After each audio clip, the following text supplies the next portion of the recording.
馬匹入晒閘，隨時起步啦，準備。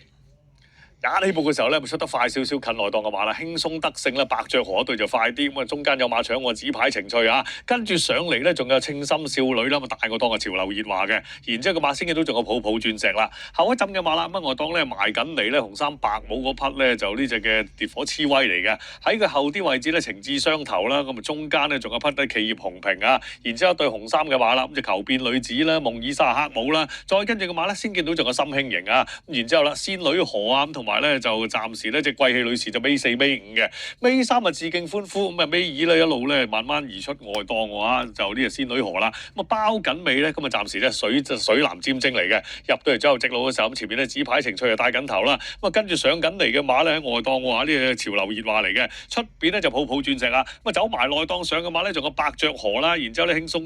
得勝啦，咁再跟住上緊嚟嘅馬咧，仲有咧就稱心少女，咁啊出邊啲馬都開始上嚟啦，求變女子嗰啲馬，最後100零米嘅時候，前面潮流熱話咧就過咗紙牌情趣啦，後邊邊隻上嚟先咧嚇，咁啊見到烈火雌威就上咗啲嘅，咁外檔上嚟咧就心輕盈，不過睇個勢都遲啲啦。嗰張第一名咧潮流熱話，第2名咧就紙牌情趣，第3名咧就呢隻嘅抱抱鑽石啊，咁啊第4名就心輕盈喎。好啦，潮流熱話結果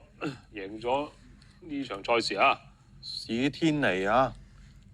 咁啊紙牌情趣，韋景力就跑翻去第2，第3應該後上抱抱鑽石跑咗第3。